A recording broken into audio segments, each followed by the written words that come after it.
2 games, 6 goals conceded, only 1 away win in their last 3 away league matches. Barcelona just had arguably their worst week of the entire season, and honestly, it couldn't have come at a worse time.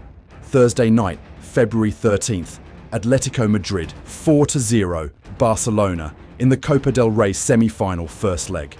All 4 goals in the first half. The tie is basically dead before March even arrives. Then Monday, February 17th, Girona 2-1 Barcelona. A Girona side sitting 15th in the table. 15th. Barcelona had 70% possession, 27 shots, and still lost. Back-to-back defeats for the first time all season. Real Madrid are now top of La Liga, 2 points ahead. The title race is slipping. The Copa del Rey looks gone. So what on earth is happening to this Barcelona side? Let's break it down. Here's something important that a lot of people are glossing over. Barcelona went into both of these matches without the most important players in Hansi Flick's system: Pedri, Rafinha, Rashford. Pedri picked up a muscle tear in the Champions League against Slavia Prague and has been ruled out until late February at the earliest. Now, for context, Pedri isn't just a midfielder. He is the heartbeat of this team. He controls the tempo, he wins the ball back, and he makes the players around him better. Without him, Barcelona's midfield looks completely different. Rafinha, who was one of the best players of Barcelona last season, with a total of 59 goals and assist contributions, was also out injured going into the Atletico match.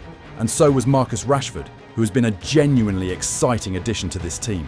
That's 3 attackers and creators gone, all at once. Against Atletico, Flick was forced to start Marc Casado and Frenkie de Jong in midfield, with Fermin Lopez and Dani Olmo in attack. No Pedri, no Rafinha, no Rashford. The result? 4-0. All 4 goals in the first 45 minutes. The midfield was completely overrun, and the defence was left totally exposed. Now, Rafinha did return for the Girona match, and you could see the difference. He was unlucky, hitting the post twice, and he was genuinely one of Barcelona's best players on the night. But even Rafinha alone can't fix a team that is missing this many key pieces at the same time. This is a squad depth problem, and it is biting Barcelona hard right now.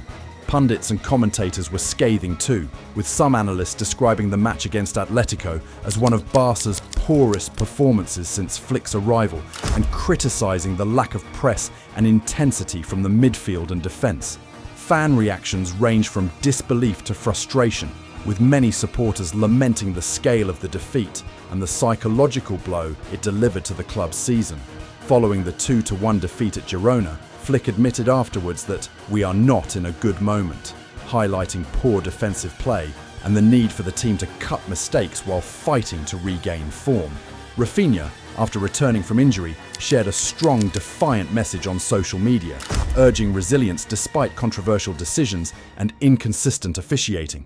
Rafinha wrote that, "We have a lot of things to improve, but not just us," and that it's very complicated when the rules are different, whether they go in your favour or against you. He added that, "If we have to play against everybody to win, it's fine. We will do it." Barcelona's tactical identity under Flick is built on a very high defensive line and an aggressive offside trap. When it works, teams can't breathe. When it doesn't, you're asking your goalkeeper to be a sweeper keeper, and right now, Joan Garcia is being tested way too often for comfort. Against Atletico, without Pedri and Rafinha anchoring the press, the system broke down completely.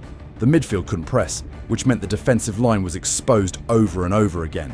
Players inside the Barcelona camp have reportedly raised concerns about playing such a high line against a team like Atletico without key personnel, and honestly, that concern was completely justified.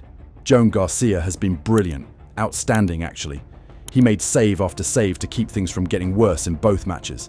But Garcia himself called out the situation after the Girona game. He said, "We are conceding way too many chances. We concede too easily." And earlier this season, he had already admitted that Flick's high line is a risky strategy. We have to acknowledge that. Those are not words you want to hear from your goalkeeper. After the Girona loss, Flick admitted it plainly. Our positioning, especially in midfield, wasn't good. We were too open. We made a lot of mistakes. And separately, we're not in a good moment, especially in defensive transitions. The offside trap that made Barcelona so dangerous earlier in the season is now being beaten regularly. The high line that suffocated opponents is now giving away high-quality chances to mid-table teams. And without Pedri running the press and Rafinha making the team tick in the final third, the whole tactical structure feels vulnerable. Here is the most frustrating part of all this. Barcelona has actually been creating chances. Against Girona, they had 27 shots. They had an XG of 2.88, meaning statistically, they should have scored almost 3 goals. They dominated possession, and they still lost. Why? Because the finishing has been absolutely shocking. Lamine Yamal, the 17-year-old who was tearing La Liga apart earlier this season, missed a one-on-one in the first half against Girona and then stepped up to take a penalty and hit the post. A penalty. Ferran Torres, who had a chance to calm the nerves and put the team ahead, has been misfiring badly. And in midfield, with Pedri out, it falls to Marc Casado and Frenkie de Jong to provide creativity, and they just don't have the quality or the vision that Pedri brings. The difference when Pedri plays is night and day. And then there is the referee situation, which is genuinely hard to ignore right now. Against Atletico Madrid in the Copa del Rey, Barcelona thought they had pulled a goal back through Kubasi in the 52nd minute. It took VAR 8 full minutes to rule it out for offside, and the decision was made manually because the semi-automated offside system had a technical glitch. Barcelona were so furious that they filed a formal complaint with the RFEF the following day. Kubasi himself said after the Girona game, "People already know what has happened." President Laporta was even more direct, saying the disallowed goal was wrongly disallowed, and that the criteria from referees generally harm Barca. Then, against Girona, their winner came in the 86th minute, but in the build-up, Jules Koundé was clearly fouled. The referee didn't call it, VAR didn't intervene, and the goal stood. Flick, trying not to make excuses, still couldn't hide it. He turned to a journalist and asked, "Do you think it was a foul or not? Come on, you can say."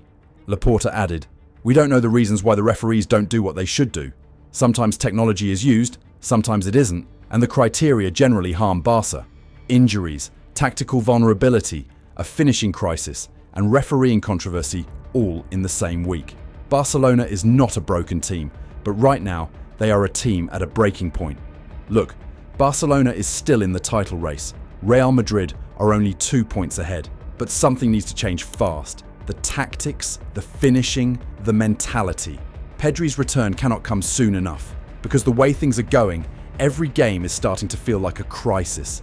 If they don't fix their problems, they might end up trophyless this season.